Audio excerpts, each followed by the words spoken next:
and welcome to Run, Thrive, Survive. Super happy to have you here. And, first and foremost, I would just want to kind of let you go ahead and introduce yourself to the audience. Sure. Well, thank you so much for having me. I love being a guest on other podcasts. I have my own podcast, so I'm always in interview mode, but I love just being interviewed sometimes. So my name is Stephanie. I am the host of the Sustainable Minimalist podcast. It is a twice weekly show about intentional and eco-minimalist living. I'm also the author of a book by the same name, Sustainable Minimalism. That's, I guess, my professional side. My personal side and my personal life, I live outside of Boston with my family, my 2 daughters. And my passion in life is talking to others about how eco-minimalism can reduce stress and anxiety and increase your quality of life. So thank you so much for having me. Man, I love this. And like I said, before we even got on this podcast, this topic is so interesting. And I mean, I'm all about reducing stress, anxiety, and anything that makes your life easier. So can you kind of define for the audience, like, what is eco-minimalism? When you say that, we think of those, those minimalist pictures, right? Where you have maybe one item on the shelf, or at least that's what I do. And I'm thinking that's such an awesome thing because my life feels so cluttered. What is eco-minimalism?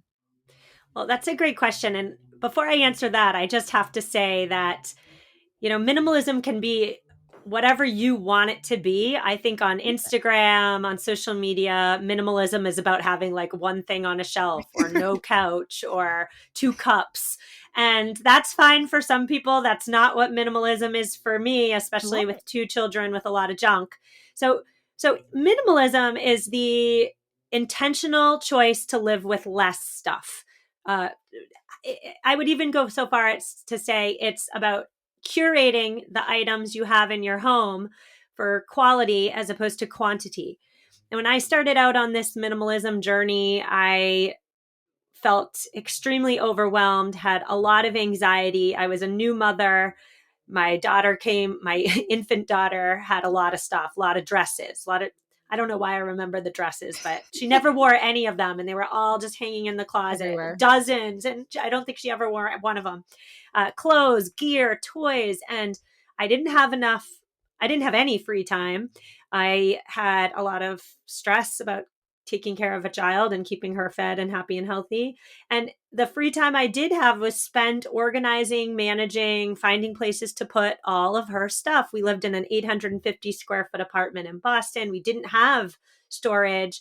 And so I thought to myself, the smart thing to do here would be pare down the stuff. We had so many non-essentials that were just eating away at my free time and making my anxiety skyrocket. So I did what most aspiring minimalists do, which is get on the internet and find influencers, find people who were doing it and rocking it. But nobody was talking about the eco-friendly side of minimalism. Instead, the conversations were all about sparking joy, letting go, decluttering. And I was like, well, what does that mean? Does that mean throwing great stuff in the trash? Because if that's what minimalism is, then I'm not a minimalist, because that just seems really wasteful, and wasteful isn't cute. Right. Especially if you bought all this stuff already. I think that's the hardest thing that people have. Like they hold on this thing, whatever this is. It's like a phone stand, right? And I'm thinking, well, I paid $10 for this. Why would I throw this out? This is great. Like, I could probably get at least $5 for this. You know what I mean? Like, thinking about that, it almost gives people anxiety thinking, oh, I have to throw stuff out to be a minimalist. So sorry, I just had to interject there. Keep going. No. So we're on the same wavelength, right? Like, right. I did not want to just throw stuff out. And the more I thought about it, and the more decluttering I did, and the more time I spent donating and giving away and selling my stuff, like that all takes a lot of time. Wow. I realized that that it's not about sparking joy necessarily when deciding what to keep. It's about bringing home, inviting into your home, inviting in less stuff in the first place. And so it's really, eco-minimalism is about quality over quantity. Less is more living, yes, but it's really about consuming less, buying less stuff, because when you buy less stuff, you are ultimately being eco-friendly. I I love it. We'll start there. So when you're talking about eco-friendly, you are talking about environmentally friendly, correct? Or is it have a different meaning in this case? Oh, it's about being environmentally friendly. Every item that we have, let's take your cell phone holder, for example, that took non-renewable resources to create. And Absolutely. then there was a lot of carbon emissions in the manufacturing process to make the item. It looks like it's a metal item from the metal ores. It's And then actually plastic. That's even probably even worse. worse. I was gonna Yes, say, even oh, worse. sadly.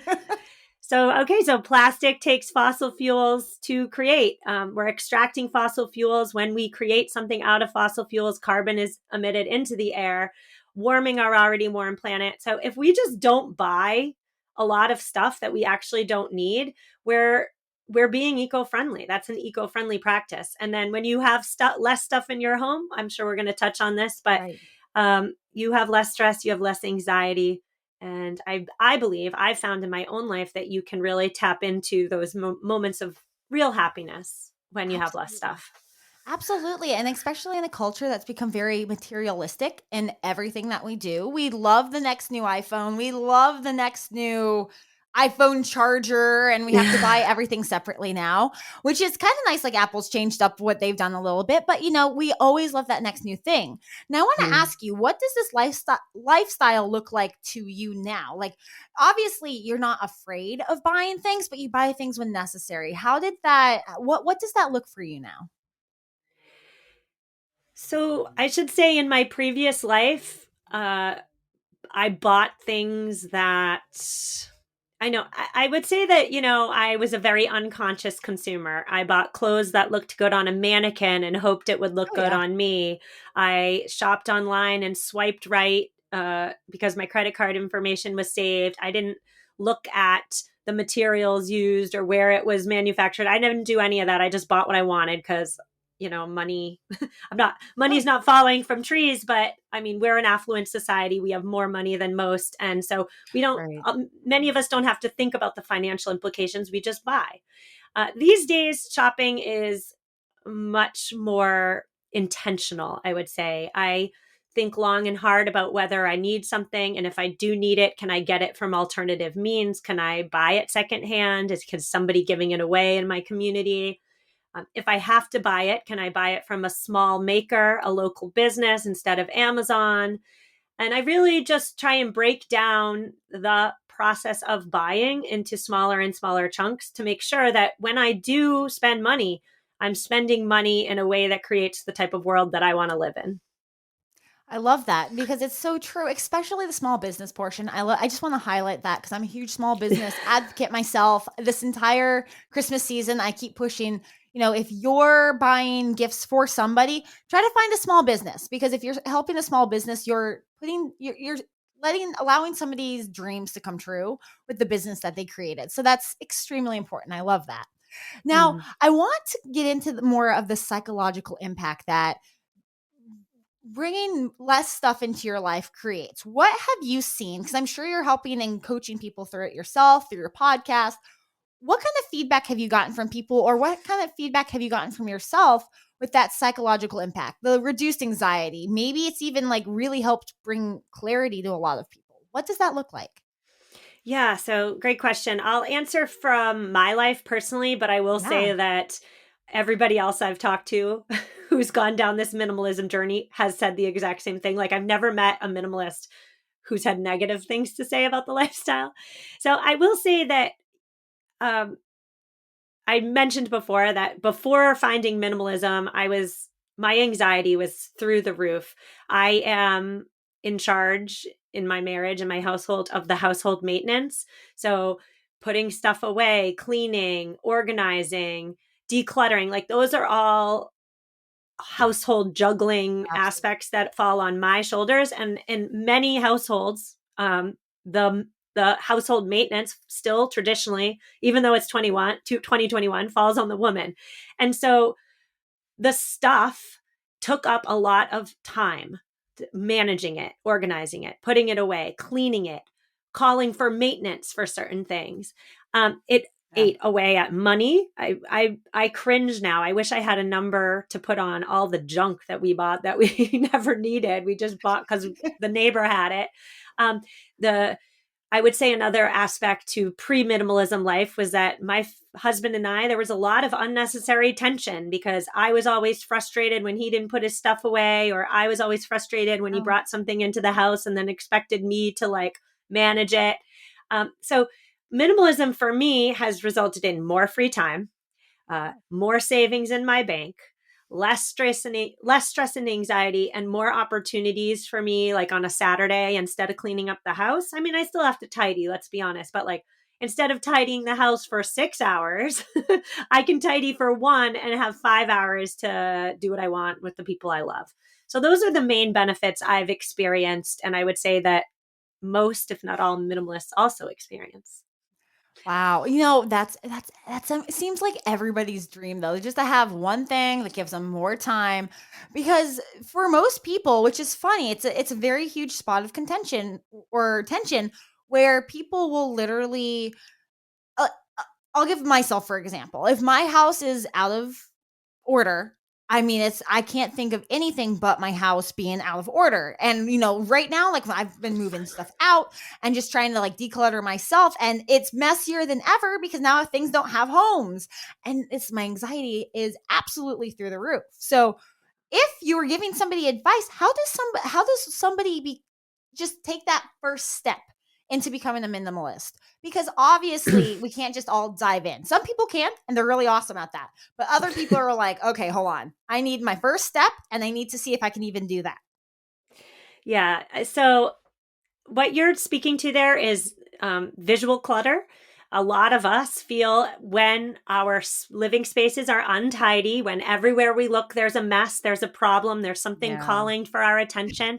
That does increase stress and anxiety. And especially during month, I believe we're in month 21 of COVID and counting, where we're all Oh really no. just staying home. And our homes are supposed to be our havens when the outside world feels scary. But if the visual clutter is stressing us out, our homes then are not our havens, right? Right. They're our Right. stress inducers.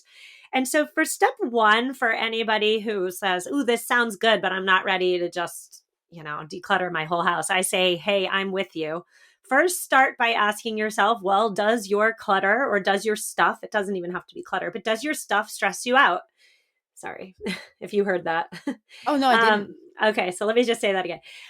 Does your stuff stress you out? And if the answer is no, then I say you don't need minimalism, right?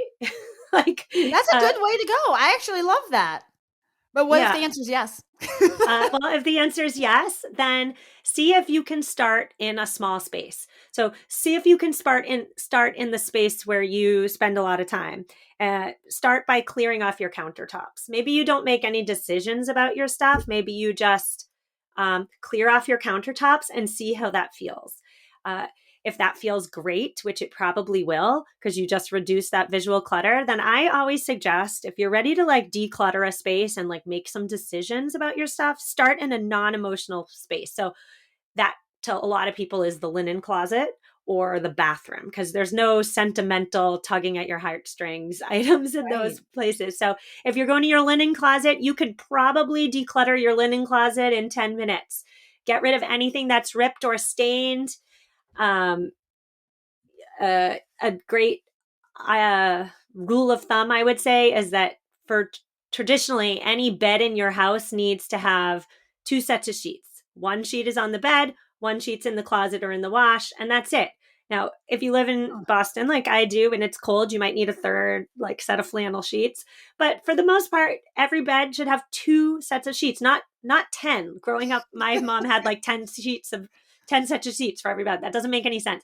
Same with towels, two towels for every person in the house. And then you have just decluttered your linen closet. There you go. If the stuff is in good shape, you can donate it to a home goods charity like Goodwill or Salvation Army. If they're in ratty tatty shape, friendly reminder to everybody: if you have ratty tatty stuff, don't try and donate it. Just either give it to like an animal shelter will happily take your linens, or, make them a trunk liner, or cut your old sheets up into rags. Those are all great options. So we could start there. I can give you tons more tips if you want them, but we'll start there. Yeah, no, you've sparked a lot of questions. So obviously those are awesome points to bring up. But I want to ask you, because you mentioned that you have kids. What kind of tips can you give somebody that has kids? And obviously with kids come toys, come a lot of different things, come messes, come writing on the wall.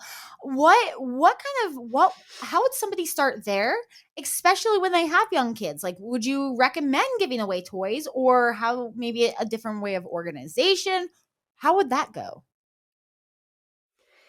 Well, so for any parents listening, I say step one is remembering as the parent, as the owner of the household, you are the gatekeeper to your house. And so it really starts not by retroactively decluttering, but by proactively deciding to be the gatekeeper, empower yourself to decide what comes into your house and what doesn't. So that can look differently for different people. But for me, that means being very selective about the toys and the clothes we bring into our house. I try to not bring in plastic junk. I try not to let in gendered junk. I mean, I don't even need to go into what gendered junk is, but if you're a parent, you know what it is. I try to, just on the front end, keep out the junk. I've even said on my podcast before, and I got some hate for it, but if we go to a birthday party and there's a goodie bag, I'm trying my darndest to leave that goodie bag behind, because what's in it? Stuff that's eventually going to go into the trash. Same with at the dentist. We don't stop at the treasure chest on the way out the door. We've just never done it. We're not doing it today. My kids don't even really ask for it, because I don't really think that my kids need a toy to go get their teeth cleaned. So if we're talking about retroactively decluttering, I would say you can start by just, if your kids are young and they can't verbalize, look at what they don't play with. What do they not play with? Or what are they playing with that does not produce quality play? There's a huge difference between mindlessly pushing the buttons on something that lights up and makes noise versus um, engaging in an imaginary scenario in which we're dressing up and we have imaginary friends and we're playing teeth. Like, those are two very different play experiences. So if your children have stuff that either A, they're not playing with, or B, they're not toys that are not producing deep play, I say you start there. Start by decluttering those two things. That itself can be hard, but seems very worthwhile. Definitely worthwhile. Now, I want to touch on another thing too.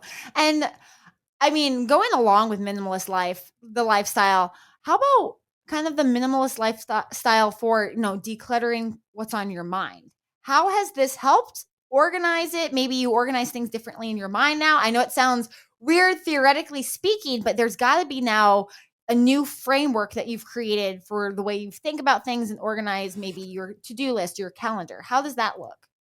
Yes, that's a great question. And I should say you really touch on something important, which is that minimalism starts about numbers of things, numbers of Right. items, possessions. But once you've been down this journey for a while, you realize that minimalism can extend itself to your schedule, Yeah. to the way that you perceive the world. And it really comes down to being intentional. Let's taking the stuff example, instead of just buying stuff because you see a targeted ad for it on Instagram, Right. instead of just saying yes to an invitation that you get because saying yes is the nice thing to do, you really be intentional and you ask yourself, do I need this targeted item that was put on Instagram? Do I need to go to this event? Is it going to add to my life? Am I going to enjoy it? Or is it going to take away? Is it going to stress me out more? So just asking yourself hard questions and doing stuff and buying stuff because it aligns with you versus because you just think you're You should do supposed it. to and you're going with the flow. That's definitely, I absolutely love that. Now, being in this lifestyle for a longer period of time, how long have you been in this lifestyle? Ooh, going on 7 years. Wow, that is awesome. So you're getting your pro stage here now. So what are your like three go-to, I guess I'm trying to think of the word. I'm already lost the word, but like your like rules to live by yourself, like top three that you constantly remind yourself to continue this lifestyle. Because obviously it's a routine, it's a consistent habit.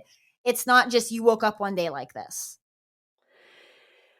Let's see. I guess I should say number one is that, living this lifestyle, being intentional, living with less, treading lighter on this planet. These are all things that I'm modeling for my children, right? Like they're learning by watching me. And so that is prime motivation for me to keep Yeah. going. I also think too that like a lot of skills that our grandparents, great grandparents had are lost on us now. Some stuff like, I don't Okay. know, canning or even, gosh, cooking meals, like meal subscription services and takeout. I mean, like these are self-sufficient skills that are lost. Oh gosh, I don't know, making soap is something I just learned how to do. Knitting, like all these like skills that we knew how to do for ourselves have been replaced by items, have been replaced by corporations doing it for us Right. for at a financial premium. And so relearning these skills is a powerful way for me to teach my children them, but also to like say, screw you to the man a little bit. Like I can do this myself. I don't need you to do it for me. Right. And it's funny because as we're moving farther away from that, there's are a lot of people that are pushing back and we're starting to relearn like the DIY. I really thought the DIY was kind of like that big screw you, I'll do things myself. Like I don't need Amazon sending me my entire life every single day. Now, how have your kids been receptive to it? Like, are they old enough to understand like the benefits from it, or are they growing up in it? So my daughters have grown up in it. I found this lifestyle when my first daughter was an infant, and so they don't really know much different. Awesome. I will say that my 7-year-old now, she's in second grade. She is starting to compare with her friends and compare and contrast, I should say. And so I'm getting a lot of questions as to, why does so and so have this, or how come so and so can do this, or those kind of questions. And my response to those queries are always, in this family, child, we do things differently than other families, and that's okay. We do things differently. We don't all have to do it the same. We don't all have to parent the same. And, Right. guess what, child? We do a lot of things really great. Like, because we have a smaller Christmas every year, we get to go on a vacation in every February. We get to get on a plane and go somewhere, So I always try and remind her of that. Just because so and so has an iPad doesn't mean you're going to get one. So She'll don't thank you ask. later. She'll thank. I feel like it takes a little bit, but she'll definitely thank you later. Now, how do you think just forecasting, especially being in this area, how do you think it's going to impact her life going forward? Do you think she'll keep it? Like, I guess, are there studies that, this impacts kids differently when they're younger, older, the materialism aspect? Like, how do you think this will impact her? Or both your daughters? You said you have two? Yes, I have two daughters. I have no idea how it's going to impact them. I do hope that, I mean, kids can go one way, right? They can either Right. turn out to be like their parents or they can rebel and go the opposite way. So I don't know. I do know that I hope I'm teaching them some important lessons about being intentional and being less wasteful, because guess what? This planet is going to be theirs and Right. they best treat it as best they can. So No, I we'll think that's an see. extremely important lesson that they need earlier on. I know that's what I was taught early on. And since then, I've always been aware, of what we're putting back into the environment. I mean, obviously not my plastic camera stand. That's a little bit different. But, other things like plastic water bottles, reusable water bottles, always a huge effect. Now, going into the last, I call it the extra mile, where I ask you three questions and it's called, or it's about the Run, Thrive, Survive podcast. So the first one I want to ask you is, what is something, and we'll counteract this one, what is something you feel like you're just surviving right now that is more of an obstacle in your life, but something that you're getting through and overcoming, and how are you doing that? Oh gosh. COVID-19. You and all of us. I feel like, I don't know if I'm surviving it or not, but I am so sick of talking about COVID-19. I'm so sick of wearing masks. I'm so sick of the mitigation measures. I mean, I'm following them because I don't want to get sick and I don't want my family to get sick. But I feel like every day in this house, we're talking about COVID, and I would just like it to be a thing of the past. Yeah. And every day it still brings the exact same anxiety. I feel like it just doesn't go away. Just that thing that eats at you. I get it. I'm right there with you. Now, counteracting it, second question. What is something you feel like you're thriving at? This could be with your family. This could be something that you're personally proud of that you've been working on behind the scenes. What is that something? I'm doing really well lately, and I'm not always so good at this, but currently, right now, I'm doing really good with getting on the floor and playing with my kids. It's not something I love to do personally. I'd much rather like read to them. I'm not so much as a get on the floor and like pretend we're having a tea party type of mom, but I've really been trying, and so I'm feeling good about it. That's awesome. And oh gosh, they're going to remember that. They love that too. And now finally, last question, biggest question of them all. The slogan is run your life before life runs you. What measures are you taking in your health, your mental health, or your emotional health other than minimalism? Or that can be the answer too. That's going to help you run your life so life doesn't run you. Well, both literally and figuratively, I must say I'm a huge runner. Running is the way I stay physically healthy. But more than that, the reason I've been running for, 22 years and counting is because it provides that mental and emotional clarity. Big time. There's just nothing better for me than a nice run outdoors in nature, fresh air, quiet time. I know you're a big runner, so but there's no habit in my life that provides so much benefit than running. Hands down. I'm right there with you. Shocker, right? I love it. Well, Stephanie, if people want to hear more about on your podcast, how to become a minimalist, read your book, where can they find you and where can they find your book? Well, thank you for asking that question. My podcast is called The Sustainable Minimalists. I just recorded my 232nd episode. It is everywhere you find podcasts. I'm really excited and proud. Okay. It is a top 25 Apple Leisure podcast. So it's doing really well. The book is called Sustainable Minimalism. You can find it wherever you wherever you find books. Maybe you even ask your library to stock it. It's also available on Audible if you are a lover of audiobooks. Absolutely. Well, I appreciate you for coming on the podcast today, Stephanie. I hope you have a wonderful Christmas holiday at the time of this recording. And I wish you the best for you and your family. I wish the best for you and your family too. And thank you so much for having me on. This was a blast.